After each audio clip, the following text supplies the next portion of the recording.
Hello students, आज हम class 12 chapter 16 पर दूसरा वीडियो जारी करने जा रहे हैं। इस वीडियो में हम कुछ डेफिनेशंस देखेंगे।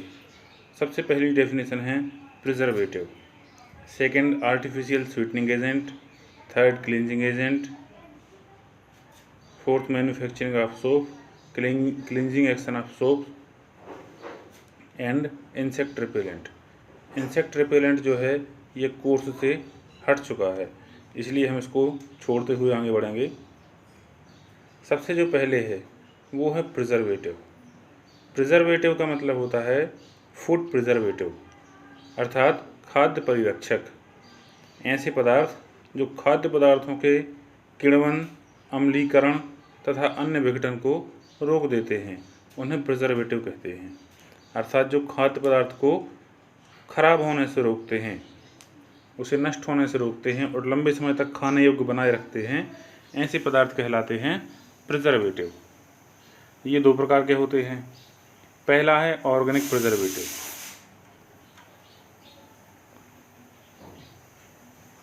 ऑर्गेनिक प्रिजर्वेटिव ऐसे सब्सटेंस होते हैं जो ऑर्गेनिक कंपाउंड्स होते हैं, जो कि soft drinks, fruit juice, jam, jelly, अचार, मुरब्बा आदि के परिरक्षण में उपयोग किए जाते हैं।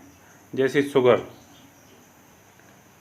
शक्कर, ये एक प्रिजर्वेटिव है जिसे हम ऑर्गेनिक प्रिजर्वेटिव कहते हैं। जैसे मुरब्बा जब बनाया जाता है तो उसमें शक्कर डाली जाती है ताकि लंबे समय तक वह सुरक्षित रहे और स्वाद भी अच्छा हो जाए। दूसरा है विनेगर। ये सामान्य तौर पर अचार में डाला जाता है ताकि अचार लंबे समय तक सुरक्षित रहे। इसके अलावा benzoic acid, sodium benzoate, sorbate,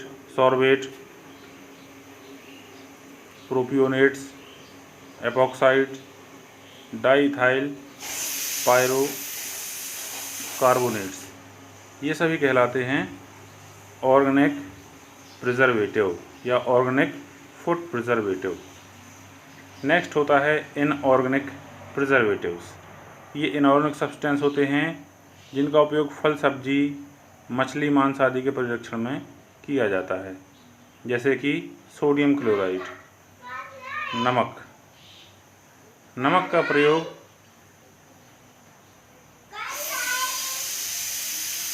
प्रयोग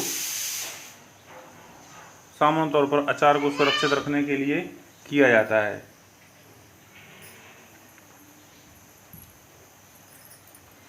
इसके बाद हम आगे बढ़ते हैं। दूसरा है SO2 गैस। ये भी एक प्रिजर्वेटिव का काम करती है। इसके अलावा क्लोरीन गैस कीटाणुनाशी के रूप में कार्य करती है और फूड प्रिजर्वेटिव का काम करती है, जिससे खाने के जो हानिकारक पदार्थ हैं वो नष्ट हो जाते हैं, कीटाणु वगैरह नष्ट हो जाते हैं। इसके बाद जो सेकंड टॉपिक है वो है आर्टिफिशियल स्वीटनिंग एजेंट, अर्थात ऐसे पदार्थ जो खाने को मिठास तो देते हैं किंतु कैलोरी नहीं देते, ऊर्जा नहीं देते हैं। ऐसे पदार्थ तब उपयोग किए जाते हैं जब हम खाने में मिठास तो चाहते हैं लेकिन कैलोरी नहीं चाहते हैं। सामान्य तौर पर वे व्यक्ति जो शुगर पेशेंट होते हैं वो इन पदार्थों का उपयोग करते हैं। इसके अलावा जो हेल्थ कॉन्शियस होते हैं, जो मोटा होने से बचना चाहते हैं, वो भी इनका उपयोग करते हैं। इसमें सबसे पहला जो एग्जाम्पल होता है वो है सैकरीन। सैकरीन वो पदार्थ होता है जिसका उपयोग पेय पदार्थों, पान मसाला, सुपारी को मीठा करने में, बाज़ार में जो मीठी सुपारी आती है वो सैकरीन के द्वारा ही मीठी की जाती है। यह शक्कर से 300 गुना मीठा होता है, अर्थात जितनी मिठास 300 चम्मच शक्कर से मिलेगी उतनी मिठास 1 चम्मच सैकरीन से मिल जाएगी। ये है उसका फार्मूला।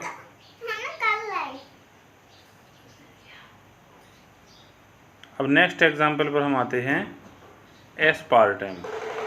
ये भी एक आर्टिफिशियल स्वीटनिंग एजेंट है जो सॉफ्ट ड्रिंक्स, च्युइंगम में आदि में मिलाया जाता है, जो कि शक्कर से 100 गुना मीठा होता है। यह है इसका फार्मूला नेक्स्ट है एलिटेम। एलिटेम भी एक आर्टिफिशियल स्वीटनिंग एजेंट है, या इसे हम शॉर्टकट में कहते हैं स्वीटनर। यह भी एक स्वीटनर है जो शक्कर से 2000 गुना मीठा होता है। ये है इसका फार्मूला।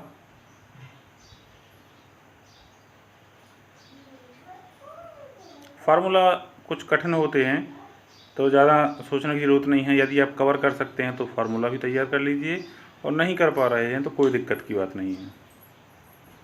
नेक्स्ट है सुक्रालोज। सुक्रालोज भी एक आर्टिफिशियल स्वीटनिंग एजेंट या स्वीटनर है जो कि शक्कर से 600 गुना मीठा होता है। तो ये हो गई बात आर्टिफिशियल स्वीटनिंग एजेंट की। तीसरा जो टॉपिक है वो है क्लींजिंग एजेंट। क्लींजिंग एजेंट मतलब सफाई करने वाला एजेंट, ऐसे पदार्थ जो सफाई के काम में आते हैं। और ये सफाई का अर्थ है कपड़ों की सफाई से। कपड़ों की सफाई के लिए, हाँ, और शरीर की सफाई भी। सब कपड़ों की सफाई के लिए जो, या शरीर की सफाई के लिए जो पदार्थ उपयोग किए जाते हैं वो कहे जाते हैं क्लींजिंग एजेंट। ये दो प्रकार के होते हैं, सोप और डिटर्जेंट। तो सबसे पहले हम बात करेंगे सोप की। सोप जो होते हैं ये उच्च बसीय अम्लों के सोडियम या पोटेशियम लवण होते हैं। सोडियम लवण जो होते हैं ये कहलाते हैं हार्ड सोप, और ये कपड़े धोने के काम में आते हैं। और जो पोटेशियम लवण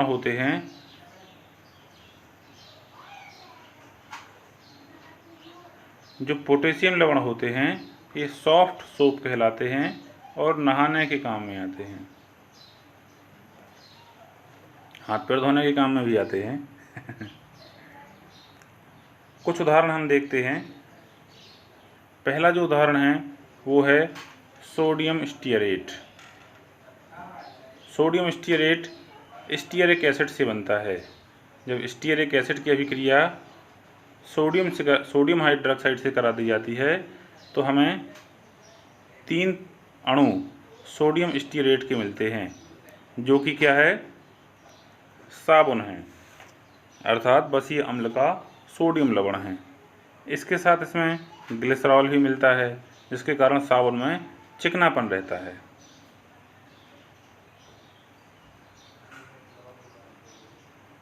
आगे बढ़ते हैं।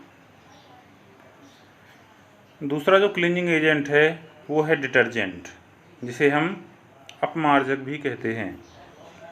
ये लंबी श्रृंखला वाले हाइड्रोकार्बन्स होते हैं जो मुख्य रूप से सल्फेट या सल्फोनेट होते हैं। अभी हमने ऊपर देखा कि जो साबुन हैं ये सोडियम लवण होते हैं बसीय अम्लों के, और जो डिटर्जेंट्स होते हैं ये सल्फोनेट्स या सल्फेट्स होते हैं।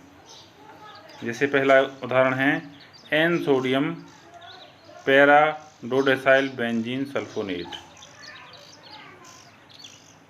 ये इसके केमिकल रिएक्शन हैं और ये हमें यहाँ पर डिटर्जेंट प्राप्त होता है। अब हम आगे बढ़ते हैं। टाइप्स, ये कितने प्रकार के होते हैं? तो चार्जेस के आधार पे 3 प्रकार के होते हैं। सबसे पहला जो है वो है एनायनिक डिटर्जेंट। एनायनिक मीन्स ऋणात्मक। तो ऐसा डिटर्जेंट जिसका ऋणात्मक भाग कपड़ों को साफ करने में उपयोग में आता है। जैसे यहाँ देखें, ये जो भाग है ये ऋणात्मक भाग है और यही कपड़ों को साफ करने के काम में आता है, इसलिए ऐसे डिटर्जेंट कहलाते हैं एनायनिक डिटर्जेंट।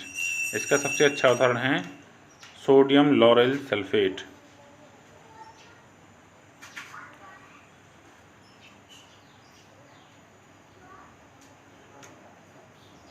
ये सेकंड एग्जाम्पल और ये third example.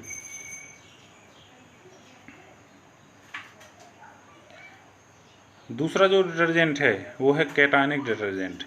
Cation means positive ion. यहाँ देखें, ये जो दोनों डिटर्जेंट हैं इसमें हम देखते हैं ये वाला भाग जो है ये पॉजिटिवली चार्ज है, ये वाला भाग जो है ये भी पॉजिटिवली चार्ज है। तो जब क्लींजिंग का काम करने वाला या सफाई का काम करने वाला भाग धनात्मक होता है तो ये कहलाते हैं धनात्मक अपमार्जक या कैटायनिक डिटर्जेंट। तीसरा, जिसमें कोई आवेश नहीं होता है, वो कहलाते हैं नॉन आयोनिक डिटर्जेंट। इनमें ना तो पॉजिटिव चार्ज होता है ना नेगेटिव चार्ज होता है। जैसे इसके एग्जाम्पल दिए गए हैं।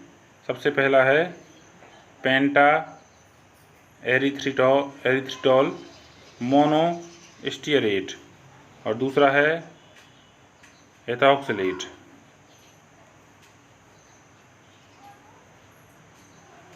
अब देखें साबुन बनाया कैसे जाता है। साबुन बनाने की दो प्रोसेस होती हैं। पहली है कोल्ड प्रोसेस, दूसरी है हॉट प्रोसेस और तीसरी है मॉडर्न प्रोसेस। मॉडर्न प्रोसेस में कोल्ड प्रोसेस और हॉट प्रोसेस दोनों को एक साथ में प्रयोग किया जाता है।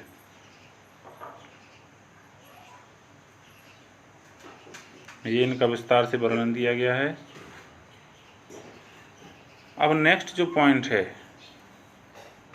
वो है क्लींजिंग एक्शन ऑफ सोप, साबुनीकरण की क्रियाविधि, अर्थात साबुन किस प्रकार से कपड़ों को साफ करता है। ये परीक्षा की दृष्टि से बहुत महत्वपूर्ण प्रश्न बनता है। तो देखते हैं साबुन से कपड़े कैसे साफ होते हैं। जैसा कि हम पहले बता चुके हैं, जो साबुन होते हैं ये उच्चतर वसीय अम्लों के सोडियम लवण होते हैं। कपड़े धोने पर कार्बन श्रृंखला युक्त अध्रुवीय सिरा तेल की बूंद से जुड़ जाता है और ध्रुवीय भाग हाइड्रोफिलिक होता है और जल की बूंद से जुड़ जाता है। यहाँ आपको ये बात स्पष्ट नहीं हो रही होगी, लेकिन हम इसको आगे संरचना के द्वारा आपको दिखाते हैं। देखिए, ये है एक साबुन का अणु जिसमें एक लंबी पूंछ है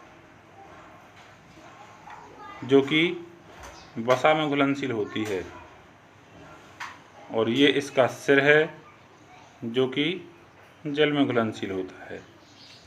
तो ये इसका सिर जल में घुल जाता है और पूंछ इस तेल की बूंद से जुड़ जाती है।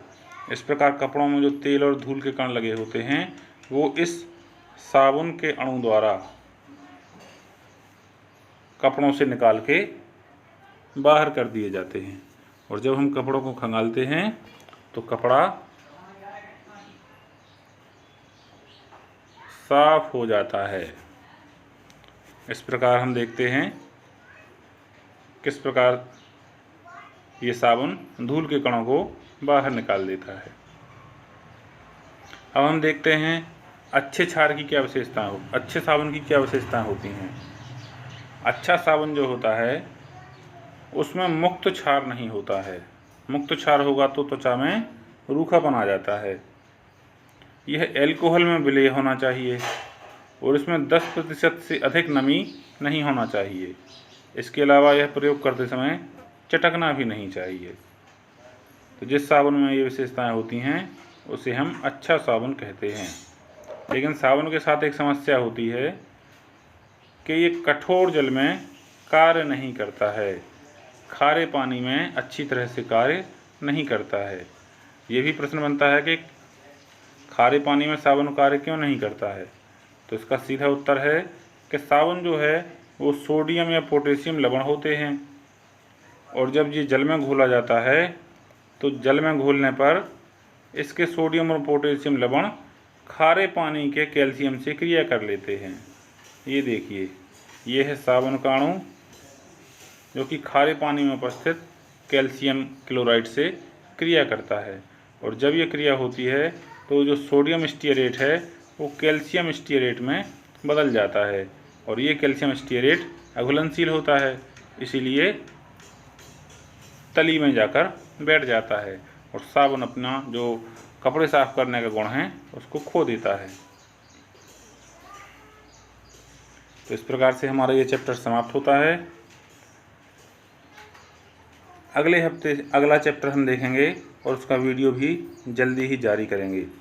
इसी तरह वीडियोस देखने के लिए इस चैनल को सब्सक्राइब कीजिए और लाइक कीजिए। धन्यवाद।